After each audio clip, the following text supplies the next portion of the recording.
Salut madame. Pourquoi avoir un retrait de 200 000? Salut très chers abonnés. Pour une fois de plus, je vous présente un business très rentable. Un business dans lequel vous pouvez investir. Et je vous rappelle, Carnet de route est une chaîne pas comme les autres. Nous ne sommes pas là pour juste vous dire 5 business rentables en Afrique dans lequel on commence à citer business numéro 1, business numéro 2, business numéro 3 sans pourtant vous montrer comment le business fonctionne. Là, c'est la différence avec Carnet de route. Sur Carnet de route, on vous présente des business concrets. On vous présente des business concrets, des business avec un business plan en live sur lequel vous pouvez juste copier et vous lancer. Sans plus tarder, je vous présente le business phare dans lequel tu dois investir à l'immédiat, le mobile money. Le mobile money en Afrique devient incontournable. Beaucoup de gens ne s'approchent plus dans les banques. Plus personne ne passe s'aligner dans les banques pour faire un retrait ou un dépôt d'argent.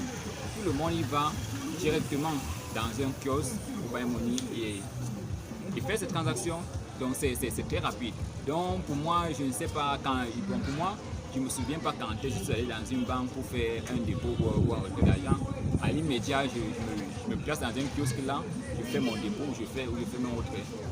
Donc, toi également, tu dois vraiment investir dans ce business cette année. Après mon entretien avec Ariel, il en ressort que pour faire le mobile money, il faut d'abord tout commencer par se rendre dans une agence proche, la plus proche dans votre localité. Vous allez là-bas vous demander que vous voulez une SIM commerciale. Une SIM commerciale te permet de faire le dépôt, le retrait, la vente de crédit et le paiement de factures. Ce qui est totalement différent de notre puce personnelle que nous avons. Donc avec notre puce personnelle, on ne peut pas faire le mobile money. Il y a une autre puce totalement différente qui s'appelle une SIM agent, une SIM commerciale. Et chaque transaction que tu effectues avec cette SIM, tu es rémunéré, tu perçois des commissions à l'immédiat. Après que l'opérateur Mobile Money nous remet notre SIM, il est obligé de verser une somme, un capital, une caution de 500 000 francs dans votre SIM. Les 500 000 francs vous permettent de faire le dépôt, vous permet de faire le retrait, vous permet de vendre du crédit de communication et vous permet également de payer les factures. Et je vous rappelle, chaque transaction que vous effectuez avec cette SIM, vous êtes rémunéré à l'immédiat. D'après mon entretien avec Ariel, la SIM commerciale, la SIM Mobile Money, est partitionnée en deux parties.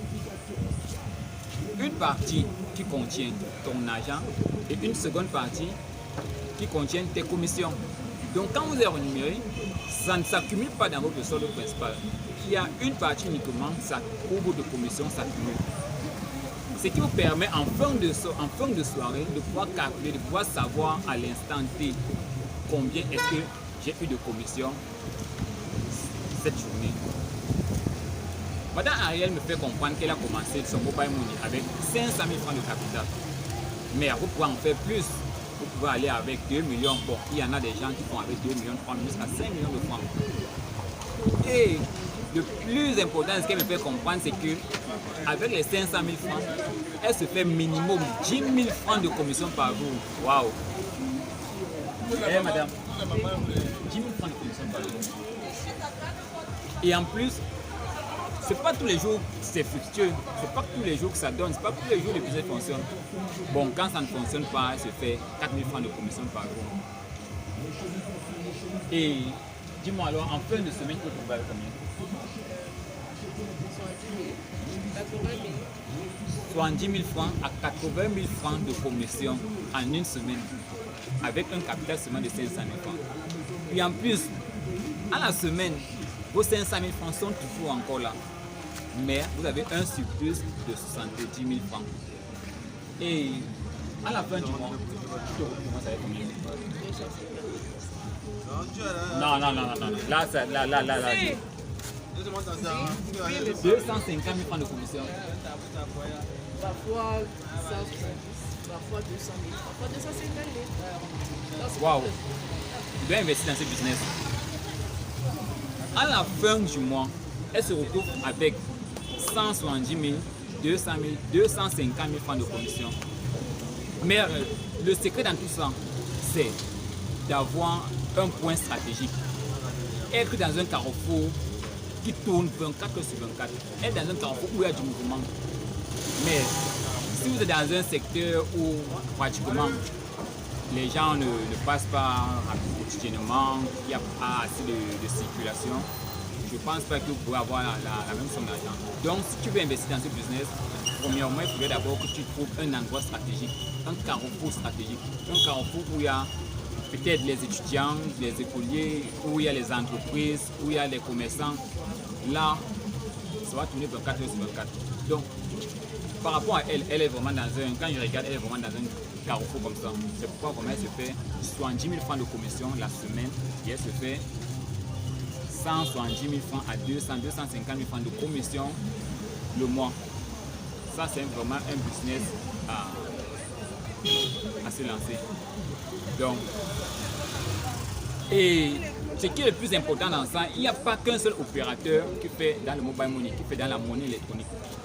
Le pays où je me trouve, présentement je me trouve au Cameroun, donc nous avons 2 opérateurs qui font dans le mobile money.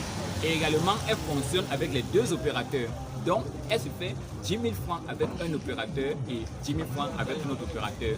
Donc, elle a 20 000 francs de commission par jour avec un capital seulement de 500 000 francs. Waouh, waouh, waouh. Ça, je comprends donc maintenant pourquoi beaucoup de personnes, je comprends donc pourquoi partout quand tu circules, tu ne fais que voir des kiosques mobile money. Partout mobile money, parce que c'est vraiment un business rentable. Mais dans tout ça, il faut avoir un bon capital. Et Madame Ariel, pour faire un box comme ça, c'est combien?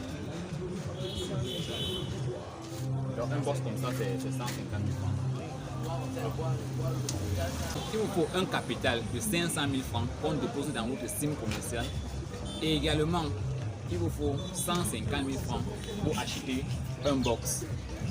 Pour acheter un kiosque comme ceci. Bon, vous pouvez également l'avoir en seconde main. En seconde main, partout où je passe, il y a souvent des gens qui vendent box à vendre, bon prix, peut-être 70 000 francs, peut-être 40 000 francs, peut-être 80 000 francs. 80 000 francs, peut-être 80 000 francs. Donc, et le business est lancé. Et en plus, il te faut un petit téléphone. Donc, en plus, il vous faut un petit téléphone. On retrouve généralement ce téléphone à 6 000, 6 500 francs. Donc, dans tous les parcours, vous pouvez vous rendre dans une boutique de téléphonie. Vous pouvez trouver ce téléphone à 6 000, 6 500 francs. Donc, 500 000 francs comme capital pour qu'on dépose dans votre SIM commercial. 150 000 francs pour se faire un box comme ça pour plus de sécurité. Et vous achetez un petit téléphone de 6 000 francs à 6 500 francs pour faire le mobile money. Et on fait le mobile money le plus souvent avec des petits téléphones. C'est plus conseillé. Pourquoi? Parce que le petit téléphone est sécurisé. Le petit téléphone est sécurisé. Les messages n'y partent pas à l'instant T, immédiatement comme un téléphone Android. Et une erreur de transaction et tu as encore la capacité d'arrêter la transaction. Par contre, si tu le fais avec un téléphone Android, le moment où tu as cliqué, c'est déjà parti. Puis moi, Ariel, elle est un peu timide et elle me fait comprendre que les difficultés qu'elle a dans le mobile money, c'est en 2 volets. Le premier volet, c'est la petite monnaie. Beaucoup de gens font des retraits, mais il n'y a pas de petite monnaie. Parfois, il n'y a pas les coupons de 500 francs, les coupons de 1000 francs et les coupons de 5000. Donc, ça fait en sorte que non, son business ralentit. Et en second volet, elle m'a fait comprendre de l'arnaque. Au quotidien, elle est toujours tentée à l'arnaque. C'est-à-dire, au quotidien, elle reçoit beaucoup de faux billets. Donc, ce n'est pas attentif, c'est comme ça qu'elle doit encaisser des faux billets. Et le second volet, ça peut être que l'agression. Mais on ne peut pas t'agresser dans ton box. C'est seulement peut-être en soirée, quand tu es en train de rentrer chez toi, tu peux te faire arnaquer. Donc, ce qu'elle me fait comprendre, c'est que la meilleure façon d'être en sécurité, c'est de contrôler chaque fois que tu perçois de l'argent, tu vérifies d'abord tous les billets avant de faire une transaction. Et elle me fait également comprendre que pour éviter les agressions, il est préférable de libérer le fermier à 7 heures quand il fait encore jour. Et de prendre une moto, quelqu'un qui a l'habitude de t'accompagner à la maison, quelqu'un avec qui tu fais confiance, qui te ramène chaque soir à la maison. Toi également, ne perds pas le temps. abonne-toi, like et investis dans ce business.